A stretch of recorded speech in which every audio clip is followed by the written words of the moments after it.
Hi, I'm Leo Popik, the founder and CEO of Leading Peers.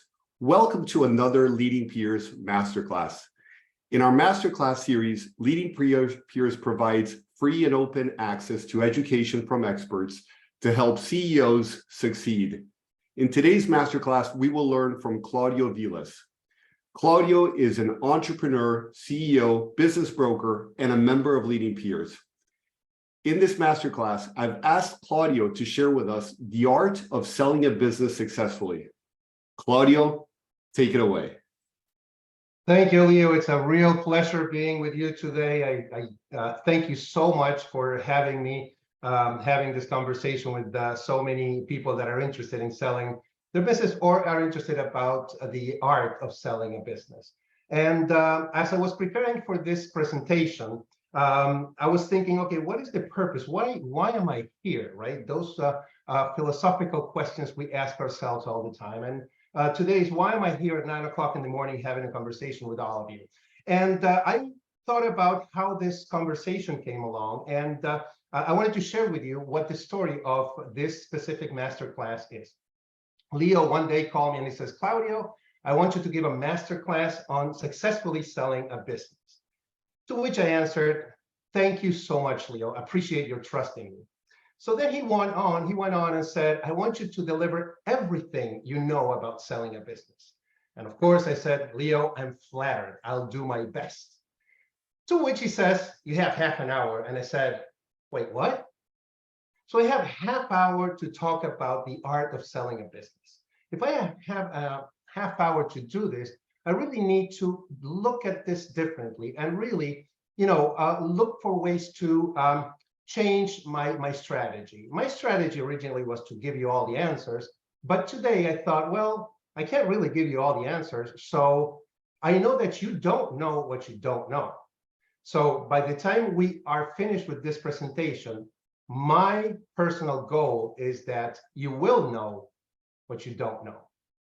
So this presentation is not about giving you answers. It's actually helping you raise questions. It's helping you open your eyes and think a little bit outside the box about how you sell a business.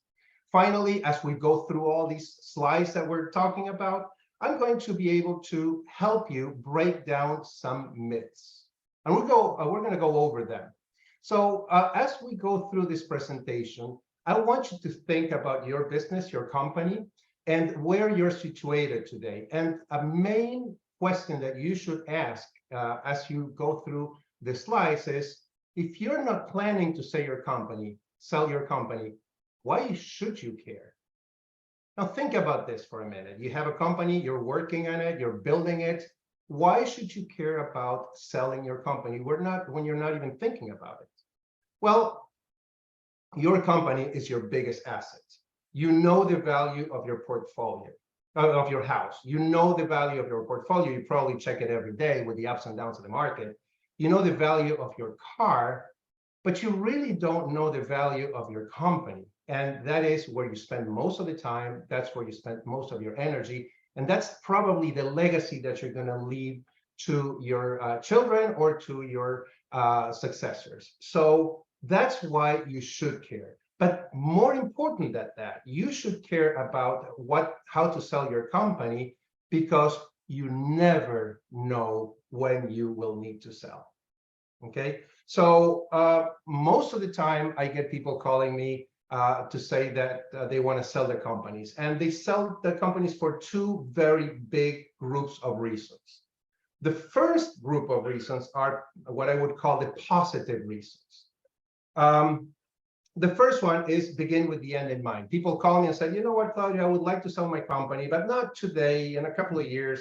I want to build my company so I can sell it in the future. I want to make sure that I'm ready to sell when I want to sell it. The other one, positive reason of needing to sell a company, is when opportunity knocks. So you're working in your company, you get a phone call from somebody that says, hey, you know what? I've been following you. I heard about your company. My company has very strategic reasons for which to make you an offer. And when that opportunity knocks, are you really ready to sell your company? Do you have all your ducks in a row? So that's another very good positive reason. The next one is better management. When you have a goal, when you have an objective, it really helps you manage because it helps you make the right decisions at the right time and for the right reasons. Every decision that you should make in a company should be geared towards increasing the value of that company, because that's what we're here for, right? So it gives you, even if you're not planning to sell tomorrow, to have the selling of your company in mind gives you a good way to make the right decisions. And finally, another very important reason why people sell their company or prepare to sell their companies is because it's part of your wealth strategy. What does that mean?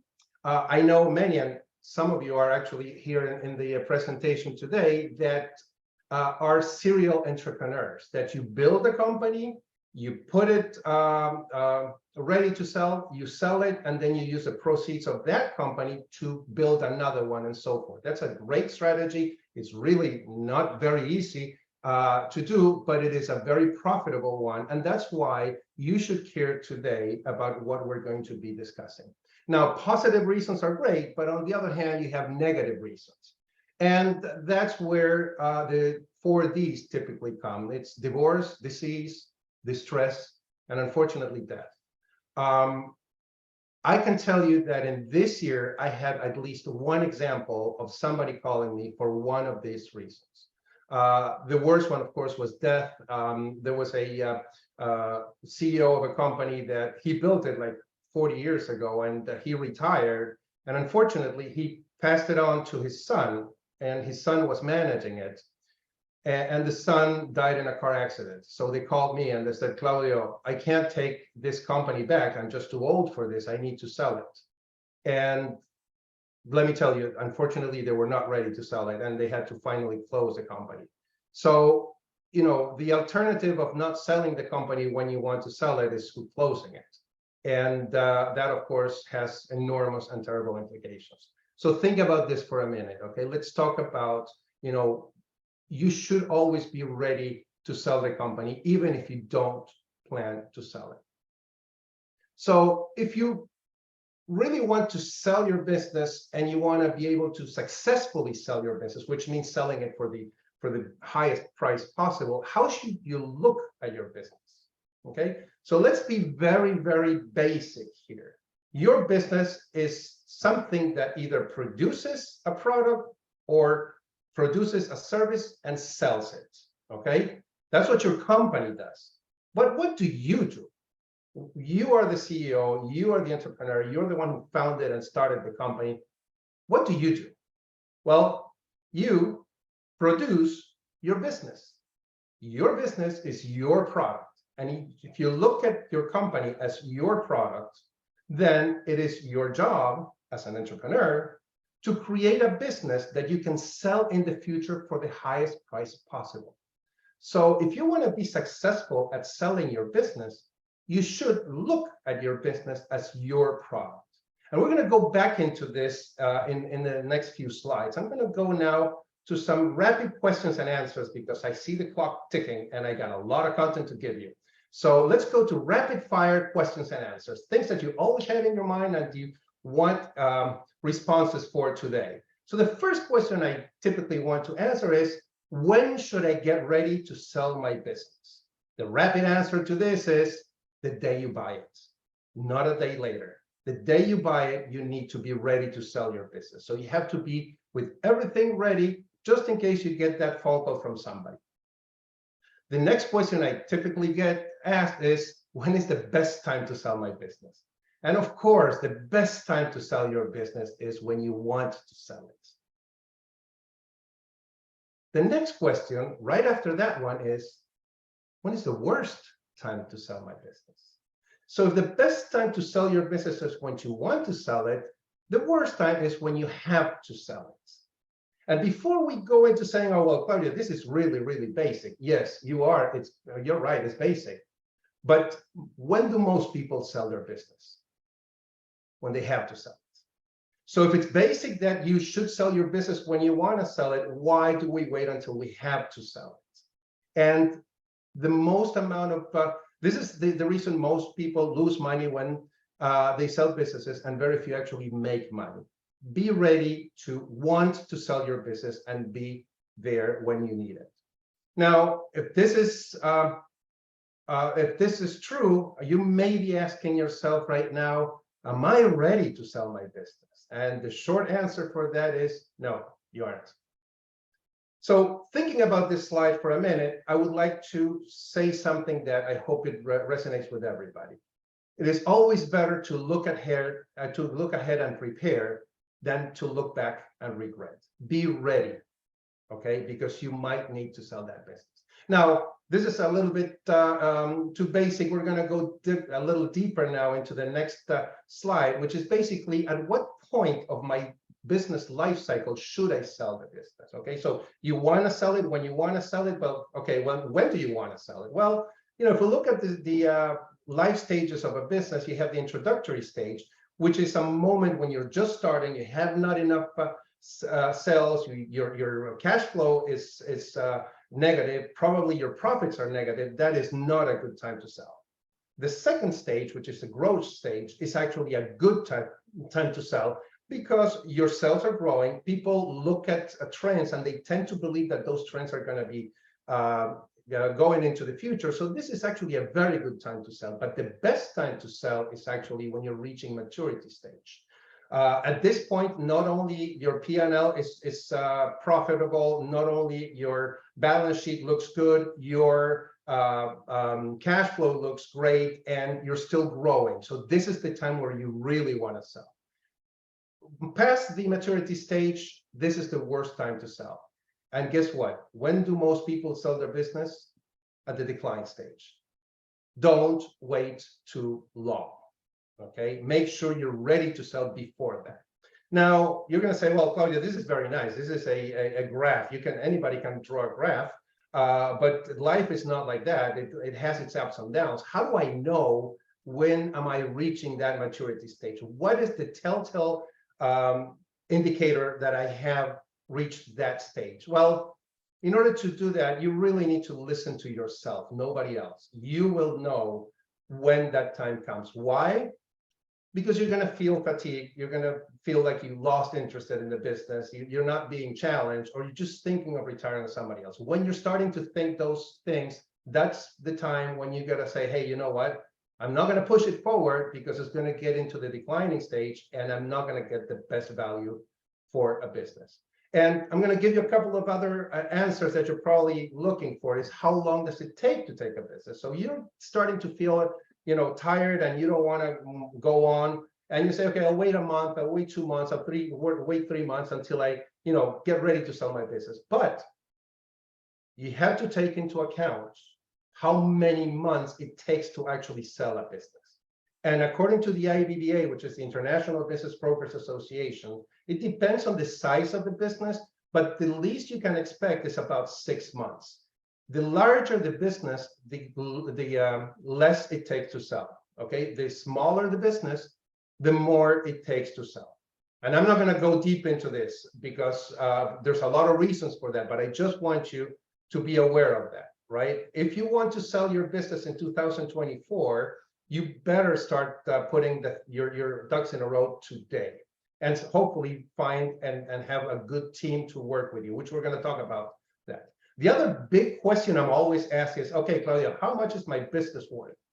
And businesses are typically valued as multiples of adjusted EBITDA. I am not going to go into all the different explanations of what EBITDA is or adjusted EBITDA, but just so you know, it's the money that you bring in after everything is said and done, the money that gets into your pocket, right? So the multiples are, if EBITDA is 100,000 and it's 1x, that's 100,000 the value of the business. If the EBITDA is 100,000 and it's 3x, the value of the business will be 3 times that. It's 3 times that, 300,000. So businesses that are larger are sold for a larger multiplier. Okay, so the bigger your business is, the larger the multiplier that you're going to get for it, the more money you're going to get for it. Now, this is a really, rule of thumb. There's a lot of different factors that go into the valuation of a business, but just so you have the right frame of mind. And one thing that I would tell you not to do ever is listen to your cocktail party friends that they sold the business for millions and millions of dollars. Okay, let's be realistic and talk with people who know how to value those businesses. The next question is, okay, so how do I get ready to really sell my business successfully? Like I said in the few slides before, you got to think of your business as your product. Okay, so if you think of your business as your product, you got to think first, what is it that I'm selling when I'm selling a business? Well, what do you sell? What do you sell your business? You basically sell cash flow, money. Okay, people will buy your business 99% of the time for the amount of money that it's making. The other reason why somebody would buy a business is opportunity. So this is a strategic kind of buyer that's going to buy your business for X, Y, or Z reasons that's important to him, maybe not important for somebody else. The third is freedom. Lots of people want to get away from the rat race, and they're looking for a business to buy so they can be their own bosses. Whether that's a right decision or not, that's for them to say. But it's not that easy to be your own boss, as you all know, because that's why you're here. And the last one, but it's really a question mark, is security. Do people actually buy businesses for security? For most of the time, no. If you're an entrepreneur, you're a risk taker for most entrepreneurs. So security is not there, but you should think of the reasons why people will not buy your business. So what would prevent your buyers from buying your business? Okay, what are the main objections? Okay, and the main objections, the main problem any buyer has is losing money. Buyers are terrified of losing money. So having all this into account and thinking of your business as a product that has a specific type of buyer, you really need to plan to build your business so it can be sold. Okay, so if that's the case, you got to think of things that will maximize the benefits of buying your business, and think of things that you could do that will minimize the objections or fears in your buyer. The number one driver of value, no matter what anybody says, is sales and profits. People will buy a business and will pay premium price for the amount of profits that the business has. Now, profits, and again, another thing that I'm not going to dig too much into, but just so you have the concept, is it's not the same $1 million in profits over a business that has revenues of $2 million or $1 million in profits over a business that has revenues of $100 million. Okay, so there's deeper implications to this when you think about profits in a business, but profits are the number one driver of value. There's many other drivers of value that I'm going to talk about very briefly on some of them. The first one is financial records. Your records need to tie. Your numbers need to tie. When you show the different financial statements, they need to make sense. And most of the time, unfortunately, they don't. Business plans and opportunities. And you have to be able to say to your buyer what your plans are for the future, what opportunities are there for them to make money in the future. So that's another very important value driver that you need to think of when you want to sell your business. Have your processes in writing. Transition to the new owner is very important. And the easier it is to transition, the more value your business is going to have. The next one is to be able to, in a minute, respond to the questions that the buyers have. And they have a lot of questions. Finally, reliable sales. Quality of sales is a whole process that you need to go through. And if you could do it with low overhead, that would be great as well. And the minimize objections part is you really need to know your business, know everything that drives your business. Be open and fair about challenges. Don't hide things in the closet, because I can guarantee you those skeletons will come out. So be ready to explain what the challenges are and how they can be conquered. Make sure that the financial records tie, and BS is not bull, okay? BS is balance sheet. Know the balance sheet and understand what it means and what it's telling, the story that the balance sheet tells. both the balance sheet, the profit and loss, and the cash flow reports are extremely important, and you should be able to explain the whole financial records.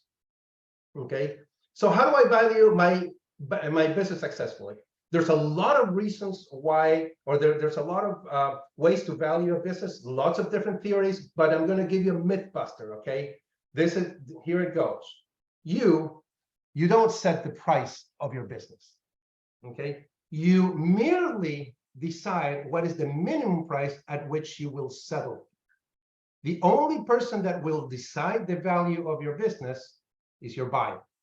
Okay, so be careful and understand that when we do a business valuation, we're going to try to think what the buyers think, but we might be very surprised in the process. When you want to sell your business, you got to be prepared to be frustrated. Why? Because the due diligence process is a killer. And I can guarantee you, if you're one of my clients that sold the business with me, you know what I'm talking about. Due diligence is grueling, and you can get hundreds and hundreds of questions, and you are going to be very, very stressed out. So be ready before, if you want to take some, some pills to calm your nerves, whatever, or do yoga, whatever, but make sure that you're ready for this. Be prepared to go through deals that will almost get done, but not quite, and they're going to die in the process. That is the due diligence process. Be prepared to even be insulted by buyers, and that's where somebody like me comes in and try to put a balance between the buyer and the seller and try not to get them to kill each other. But you're going to have very difficult buyers, and you got to be prepared for that. And you also need to be prepared for sometimes low ball offers. Okay, so the road to the closing table looks like this. From the moment you want to start your sales until the moment you actually sell the business, you're going to go back, forth, up, down, sideways, and you really need to be prepared for that. And just to give you an idea how this looks like, and I promise you, I'm not going to go deep into each one of them. I'm going to talk about all the steps that takes to sell a business. So the first one is asking yourself, are you ready to sell? Okay. And there's a lot of questions that you should ask yourself to see if you really are ready to sell. The second one is your business ready to sell? Now, once you've answered both questions that you're ready to sell and your business is ready to sell, you're going to go into a business valuation, which I said is a theoretical valuation, and it really depends mostly on the buyer. And we try to guess what the buyer will offer you. Once you've done the business valuation, we typically try to do a pre-due diligence analysis. Why? As I explained before, you don't want to get to the point of the due diligence without having the answers to all the questions. So it's a very important step that you should take. The next one is to create a strategy. Who are your buyers? Where are they? How do we reach them? What do we do with them? The next step is packaging the business to sell. Make sure that we have a very nice presentation about your business and all the potential questions answered. The next one is putting the business on the market. Now we're putting the business on the market. We're going to Biz by Sell. We're going to Axial, and we're going to all different types of databases where we find the buyers, including, of course, list of buyers that we typically have. Then you will be receiving some offers, another very stressful part of the business sell. Then you're going to have negotiations where people want to kill each other, and that's where we are, in the middle of those negotiations. Finally, you're going to go to the due diligence. This is where 50% of the business sales fall through. So look at all the steps that you went through before you go to a port when the buyer says, hey, I don't want to buy this. So be ready for that. If everything goes well, you're going to go to the closing. And if the closing goes well, which it should at this point, then you have a transition that you have to be ready for as well.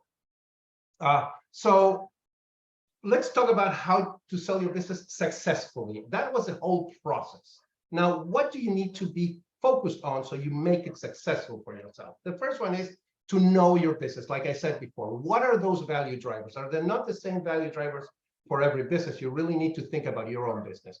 What are your financials? Not just accounting, financials. And the difference is that financials give you a lot of information about the business. This is not just about, your tax return at the end of the year. It's really understanding what your business is all about and what makes it unique.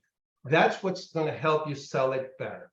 The next one is know your buyers. it's not just one buyer. Just like in products, you have buyer personas, and you want to have a marketing strategy directed towards those buyers personas. We're talking about the same thing here. You have financial buyers, you have strategic buyers, you have buyers with different motives, and of course, different fears. And you got to work on that and make sure you have your communication strategy about that.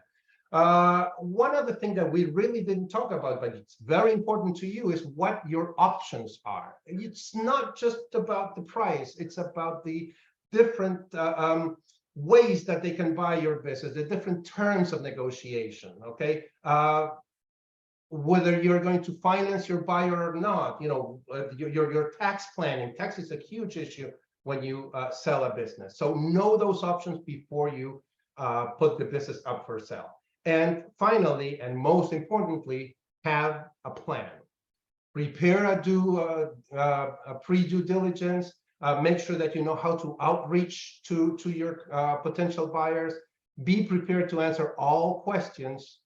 Be patient, and don't be greedy. Okay? So if I'm going to say the art of selling your business successfully in a nutshell, I would start by saying, have a plan. The second one is start today. Don't procrastinate. The third, the third thing that I would say is selling a business takes a long time and it's complicated. Make sure you are prepared for that process. Okay. Think of your business as your product. Okay. And know your buyers and their motivations. Know every step of the deal and what to expect in each. I just went through this in about 5 seconds for each one of those steps. Each one of those steps could have a masterclass on its own. Okay, so just so you know, it's huge. Don't let your business slide. So many times I get somebody that puts the business up for sale in January, and by June, the business lost 20% sales. Well, don't do that, because that's going to hurt a lot. Okay. Be prepared to be frustrated, and most of all, surround yourself with a good team, lawyers, accountants, advisors. Make sure you have people that help you put the business up for sale, and of course, a good business lawyer, a broker. So if you're really wanting to sell your business successfully, you got to think about your customers. And the key to successful selling is to genuinely care about your customers' success and find ways to help them achieve it. This was said by Brian Tracy. Now, another great thinker of our times, Mr. Claudio Vilas, said once, if you're leaving today with more questions than when you arrived, I consider this a success. Because now you have the knowledge and the understanding to ask the right questions and embark on a path of discovery. Thank you very much. Thank you, Claudio. This has been another Leading Peers Masterclass, and what a masterclass it has been. I find this material worthy of going back and listening to it over and over until you really understand it. Lots of new concepts for me, seeing the 12 steps, they're clearly outlined for the first time. And for those who are selling a business and have business partners, they'll want their business partners to see this too. So by all means, share it. And if you like it, subscribe to our channel. Thank you so much, Claudio. You're amazing, and I love learning and growing with you. Have a wonderful day, everybody. Thank you. Bye-bye.